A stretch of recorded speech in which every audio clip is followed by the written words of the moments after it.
You know what's interesting about you both now is you have a connective thread, one of the most transcendent players in the history of women's basketball, in Caitlin Clark. And it's her birthday today. You guys both shouted her out. Yes, that's my Coach girl. Bluder and Aaliyah. Yeah, you can see on the right-hand side of your screen from Coach. And then Aaliyah doing a matchup of pictures, which is really sweet. I love this for you guys because you guys are both still really close. Obviously, Aaliyah as a current teammate, but how close are you still, Coach, to Caitlin? Oh, I talk to her quite often. You know, I follow all of her successes and everything. I just always want to be in her camp and support her. I have so much admiration for her, for what she has really not only just accomplished, but what she's handled in her young 24 years of. Lisa Bluder recently sat down for an interview that has sent shockwaves through the basketball world. Not because of what she said about the game, but because of what she revealed about the human being behind the logo threes. We've all seen the highlights and the sold-out arenas, but Bluder just peeled back the curtain on a side of the Caitlin Clark era that was intentionally kept hidden from the public. It wasn't just about the points or the records. It was about a level of pressure that would have broken most seasoned professionals, let alone a college kid.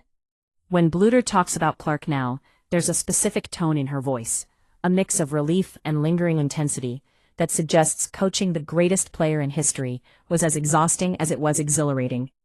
If you look closely at the way their 4-year journey ended, you have to ask yourself, did the Caitlin Clark effect actually force one of the greatest coaches in the game into an early retirement?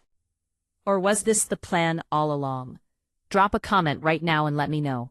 Do you think Iowa would have ever reached a Final Four without Lisa Bluder's specific coaching style? Or was Caitlin Clark a plug-and-play superstar who would have won anywhere? This isn't just a story about basketball. It's a story about a partnership that changed the economy of an entire sport, and the emotional tax that came with it. The relationship started long before the world knew Caitlin's name. Imagine being a coach at a respected, but not elite, program like Iowa, and sitting across from a teenager who tells you she wants to change the world. Most coaches would have told her to humble herself. Bluder did the opposite. She realized early on that she wasn't just coaching a player, she was managing a once-in-a-century phenomenon. In her recent sit-down, Bluder highlighted the word handled. She didn't talk about Clark's shooting form or her passing lanes. She talked about what she handled. This refers to the circus, the constant security details, the sold-out road games where fans treated Clark like a rock star, and the vitriol that came from critics who wanted to see her fail. Bluder had to be more than a coach. She had to be a shield. Think about the sheer logistical chaos of the 2023 and 2024 seasons. Most college teams fly commercial and stay in standard hotels. By Clark's senior year, Iowa was a traveling state fair. Bluder recently hinted at the chaos behind the scenes, where every practice was a media event, and every team dinner required a back entrance exit. This environment creates a unique type of friction within a team. While the world was obsessed with Caitlin, Bluder had to make sure the other 4 women on the court didn't feel like secondary characters in someone else's movie. That's where the real coaching happened. It was the psychological maintenance of a locker room that was being told by the media that only one of them mattered. One of the most controversial aspects of Bluder's tenure was her green light policy. In the coaching world, taking a shot from the logo with 20 seconds on the shot clock is usually a one-way ticket to the bench. But Bluder saw something others didn't. She realized that by restricting Caitlin, she would be restricting the growth of the game itself. There were whispers in the coaching community that Bluder was letting the inmate run the asylum, but the results spoke for themselves. However, this freedom came with a price. When Iowa lost, the blame didn't just fall on Clark, it fell on Bluder for not controlling her star. This created a high-stakes gambling environment every single night. If Caitlin went 3 for 15 from deep, Bluder's job was on the line. But she never flinched, and that loyalty is why their bond is so unbreakable today. But what happened when the lights finally went out?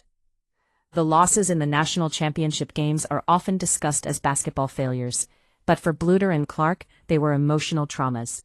To get that close twice and fall short, specifically against the powerhouse programs of LSU and South Carolina, left a mark.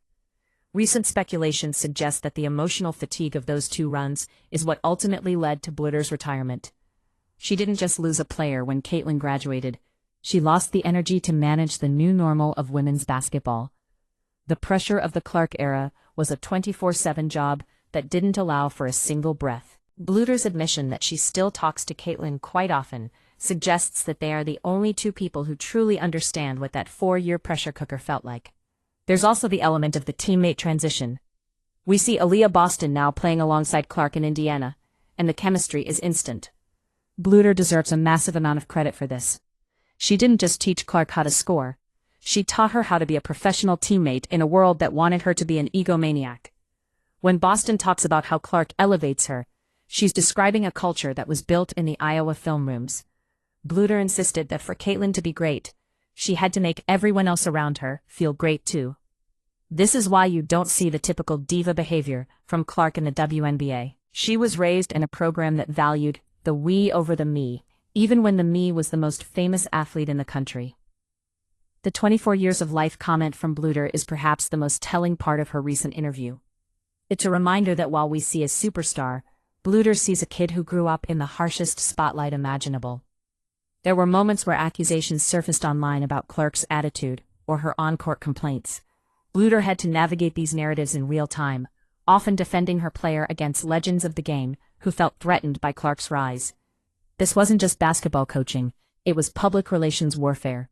The emotional toll of defending your daughter against the world for 4 years is enough to make anyone want to step away from the sidelines. As we look toward the future, the legacy of the Bluder-Clark era isn't found in the trophy case, but in the stadiums that are still sold out today. Bluder retired not because she couldn't coach anymore, but because she knew she had reached the mountaintop. She managed the unmanageable. She took a local girl from West Des Moines and helped her become a global icon, all while maintaining a locker room that genuinely loved each other. That is a miracle in modern sports. The fact that they still share pre-game hugs and frequent phone calls proves that the relationship wasn't transactional, it was transformational. Ultimately, Lisa Bluder's emotional revelation reminds us that the stars we watch on TV are human beings first. The Clark era was a beautiful, chaotic, and exhausting masterpiece that required a specific kind of artist to lead it. Bluder was that artist. She didn't try to paint over the cracks. She showed the world the beauty in the struggle. As Caitlin continues to dominate the professional ranks, she carries a piece of Iowa with her. Not just the shooting touch, but the resilience that was forged in the fire of Bluder's program. The story of Caitlin Clark is incomplete without the story of the woman who had the courage to let her be exactly who she was meant to be. But the real question remains, now that the architect has retired and the star has moved on, can Iowa ever return to those heights? Or was that a lightning-in-a-bottle moment that we will never see again?